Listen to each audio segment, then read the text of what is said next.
Hey everyone, Ralph Estep Jr. here with Accounting+PLUS. Today I want to give you a quick year-end tax update in plain English.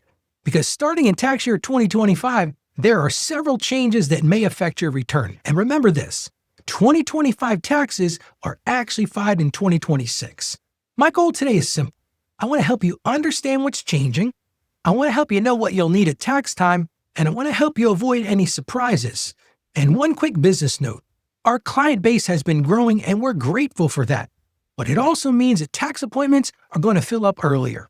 So when you get your documents, your W-2s, those 1099s, the mortgage interest statements, and everything else, I want you to schedule early as soon as you have your paperwork. I want to start with a quick disclaimer. This is a general education piece. Tax law is personal. Your filing status, your income, and your situations matter. So think of this as a roadmap today. And then we'll apply it correctly when we prepare your return. Let's start with what's changed. Here are headline changes starting in 2025. We've got things like no tax on tips, no tax on overtime, car loan interest deduction, enhanced deduction for seniors, SALT cap increase, child tax credit update, energy credits being reduced or ending, and EV credits changing. And for our business clients, there's a 20% QBI deduction that's been extended and 100% expensing for certain equipment. Well, now let's unpack the big ones. Let's start with tips. For tax years 2025 through 2028, eligible workers may be able to take a deduction for qualified tips. Here's the best part, up to $25,000 a year. Now, this is very important. This is a deduction, not a credit.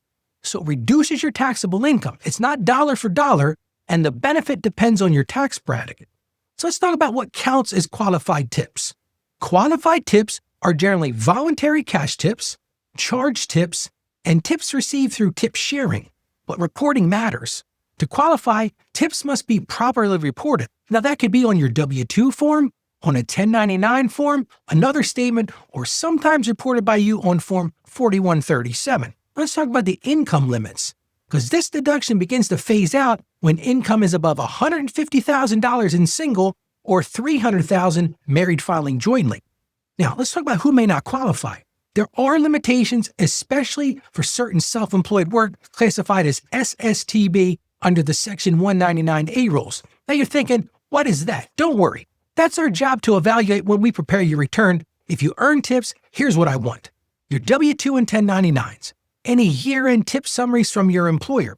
If you track tips yourself, a monthly or annual total, and make sure your Social Security number is correct. Here's nothing to note. In many cases, if you're married, you must file jointly to claim certain benefits. Let me give you a simple example. If you earn $5,000 in qualified tips and you're in the 12% tax bracket, your tax savings could be $600. Hey, that's a helpful benefit. Let's move on to the no tax on overtime.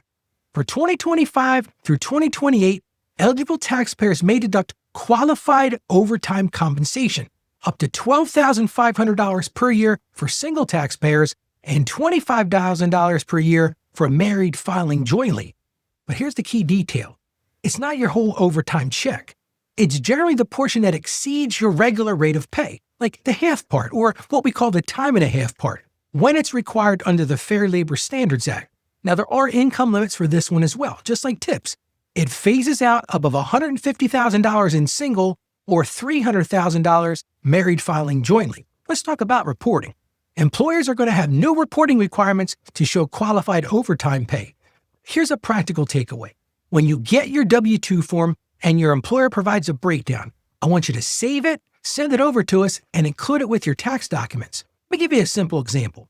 If someone has $12,500 in qualified overtime, then they're in the 22% tax bracket, the estimated tax savings could be about $2,750. That's a lot of money. And again, it's a deduction, not a credit.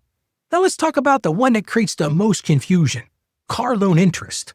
For 2025 through 2028, you may be able to deduct up to $10,000 of interest paid on a loan for a qualified vehicle. Now there are income limits here as well. The phase out is $100,000 single and $200,000 married filing jointly. Here's the big thing. This is for personal use vehicles only, not business vehicles. And generally, the vehicle must be a new vehicle originally purchased by you. It's got to be purchased with a loan originated after December 31st, 2024, and it's got to be secured by a lien on the vehicle. One more key rule: the vehicle must have final assembly in the United States. Now listen, lease payments do not qualify, but if you refinance later, interest on the refinanced amount is generally eligible, but we'll confirm the details. Here's what you need to give us. If you want to claim this deduction, we're going to need your lender's interest statement. You'll get that at the end of the year, the purchase details, and the VIN number, because that VIN number has got to be included on the tax return in any year you claim the deduction. And here's how to check that final assembly, because it's going to trip up a lot of people. You can confirm final assembly in the U.S. by looking at the label at the dealer, the VIN number, or there's actually an NHTSA VIN decoder where you can plug in your VIN and it'll tell you where that happened. Now let's talk about a benefit for seniors. For 2025 through 2028, if you're 65 or older, you may claim an additional deduction of $6,000 per eligible person. That means this: if you're single and 65 or over, up to $6,000 additional. If you're married and both qualify, hey, that's another $12,000 additional. Again, this phases out above $75,000 single and $150,000 married filing jointly. And once again, Social Security numbers must be correct and filing joint may be required.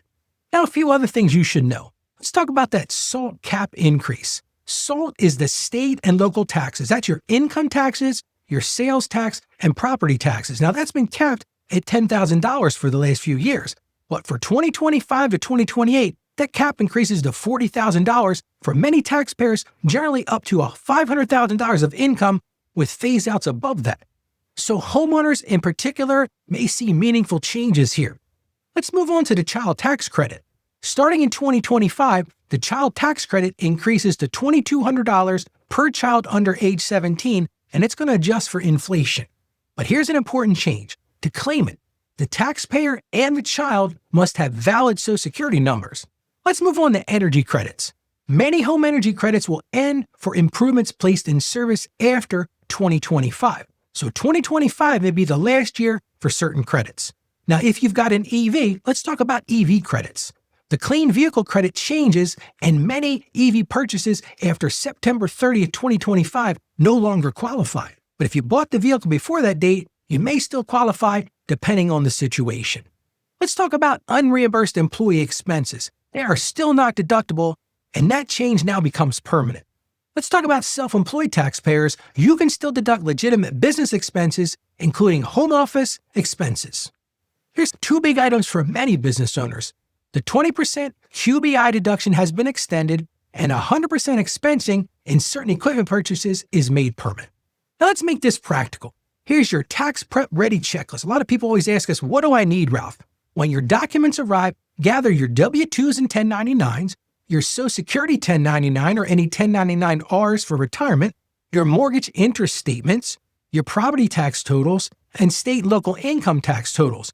And if you earn tips, I'm going to need your tip summaries, your tracking totals, and if you're in overtime, any employer overtime breakdowns. If you bought a qualifying new personal vehicle, we're going to need your interest statement, your purchase details, and your VIN number. If you made any energy improvements in 2025, we're going to need the receipt and the manufacturer documents. And if you're a business owner, we're going to need your profit and loss, your bookkeeping, your mileage, any major equipment purchases, and any major changes from last year. All right, that's your year-end update. Here's the big takeaway. Most of these changes begin right now in 2025. They may help you, but they also create new reporting and documentation requirements. So the best way to have a smooth tax season is to gather your documents early, send them through our secure process, schedule early, and keep any W-2 or year-end statements that break out tips, overtime, or auto interest. And I just want to thank you again for trusting Accounting+. We'll see you soon for tax season.